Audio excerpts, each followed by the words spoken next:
Okay, Nick and Andy, it's here. The festive fixtures in the Premier League. It's time to predict how we think teams are going to get on. Who's got the tougher fixtures? Let's have a look at who's got some easier fixtures and might do well over this crazy festive period. But obviously, across all of NBC Sports' platforms, we'll have you covered with 40 games in 17 days from December 21st all the way until January the 5th. We will have games galore for you.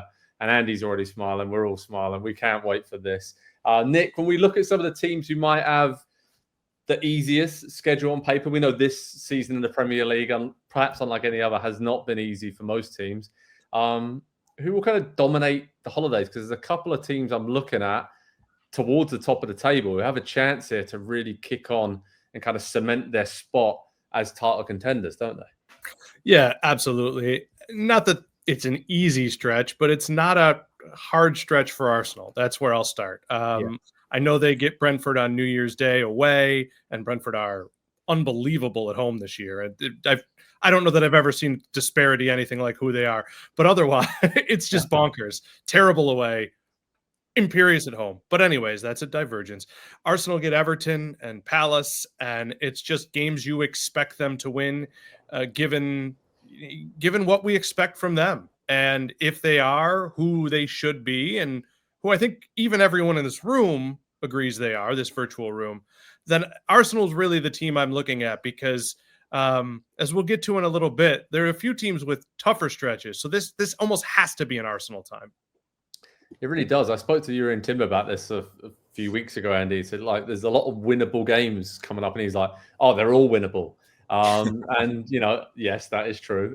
Facts. But I think in the Premier League this season, we see how tight it is up and down the table and all the different battles for the title, top four, Europe, stay out of the relegation zone. This really is like moving time, right? In terms of it can set you up for the second half of the season, how you're going to approach the January transfer window, which we'll talk about. But it just seems to me like such a pivotal stretch and can really make or break the season and how you can rotate. And looking at someone like Chelsea, who I think have a very favourable stretch of games here, and how they've been able to rotate through the Conference League and midweek games and just do it seamlessly, sets up very well for them and their schedule coming up, doesn't it? It does. And I'm already looking a month or two ahead and then thinking back to July and August and everything that we all said about the signings and the transfer business that Chelsea were doing and the way that they were going about setting this up. And we all thought it was wrong. And it might be right. It might be right already. They do have, you're right, Joe, a very not easy, but manageable schedule during this period. They've got Brentford, Everton, Fulham, Ipswich, and Palace. Brentford, they even get it home. So the Bees on the road, Nick, by the way, 22 of 23 points for Brentford at home this season. 1 point on the road. So I think you can probably pencil in Chelsea for 3 there. And you might say that's the toughest game in that entire stretch of those 5 during this period. So by the time we get to the new year and we look at the table, it might look a little bit different. Yeah, it might do. It might look like Chelsea are leading the way and others are. I mean, when we look, Nick, at terms of the teams who maybe have tougher periods, I think Liverpool's okay. There's a few obviously difficult ones there with United and Tottenham kind of balanced off. So probably just like a normal Premier League schedule for Liverpool, and they'll look to take care of business. But look at harder. I look at Tottenham. I look at Manchester United and maybe Aston Villa as well. Are just having really, really tough festive fixtures, right? I mean, break that down for us. Is that how you see it? Anybody else? I do. I'll throw Newcastle in there, not just for bias reasons, but because 11, 12, 13 right now, 1 point apart, are Spurs, Newcastle, and Man United. There's a lot of playing each other. They've been inconsistent teams. It's hard to say that any of them, aside from Man United making a big change, are going with really upward momentum right now. But also, we've seen them put in magnificent displays at times this year. Even Man United a couple of times, not so much as Spurs and Newcastle. And so I just think it's going to shake out likely that we're sitting here in early January and one of those teams is still going to be in the bottom half. And that is wild. No matter what you thought any of those teams were going to do this year, I don't think anybody was like, well, we'll see if they can get above 10th. Like this is 11, 12, 13. And it's just absolutely wild, whether it's the fact that Spurs have scored so many goals but are 11th, or the fact that Newcastle and Man United have just not been able to score them at all. And that's what's keeping them down there. I think all three of those teams are arguably decent. Yeah, no, it's true. And it's true. There's not much, like I said, in between most of the league. You're like 2 wins away from being in the bottom half or being in the top 4 conversation, right? That's how we've seen it so far this season, and we love it. It's brilliant. Please stay that way. All Premier League teams. But Andy, I'm looking at like Ipswich, obviously struggling.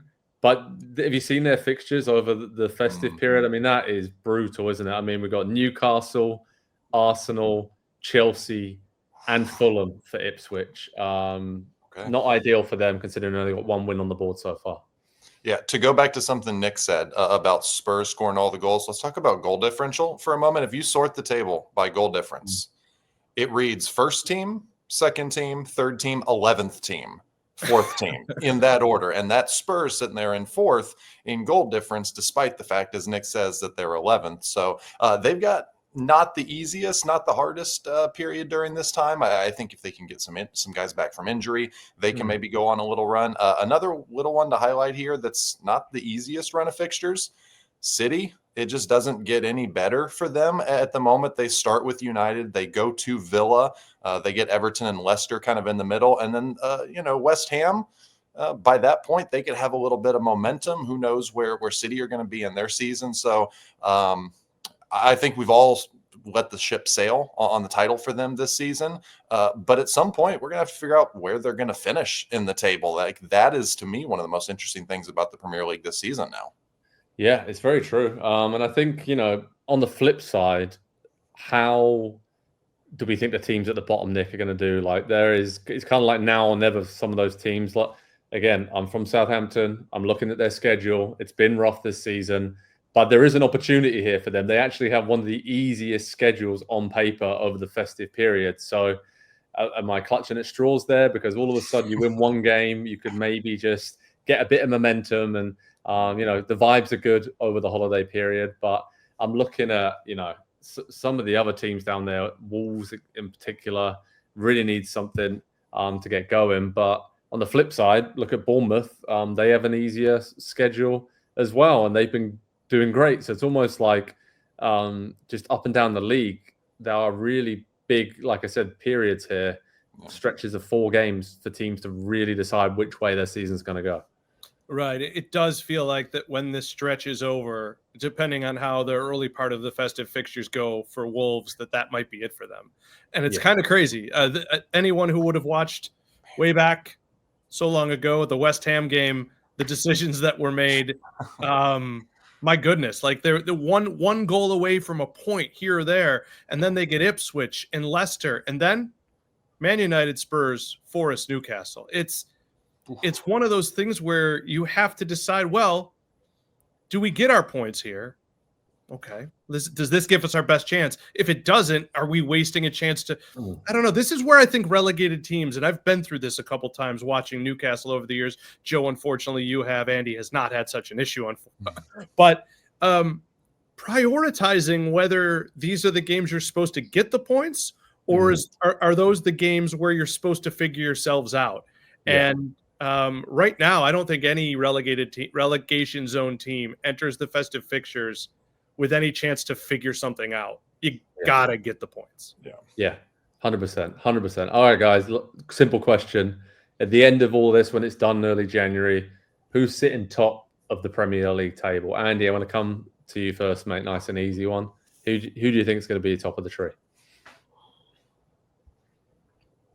Liverpool by a point, but Chelsea are going to get really. It was really hard to not go with them there, given the fixtures, and I still remain somewhat unconvinced by Liverpool under Slot at this point. Wow. Okay, Nick, what about you, mate? Yeah, but he's also just getting results. You can't hate on it. No, I know. I mean, I don't watch the games and think. I mean, the Newcastle game could have gone 5-3 for either team. Yeah. but I'll go. I again, a slim lead for the team from Arnafield.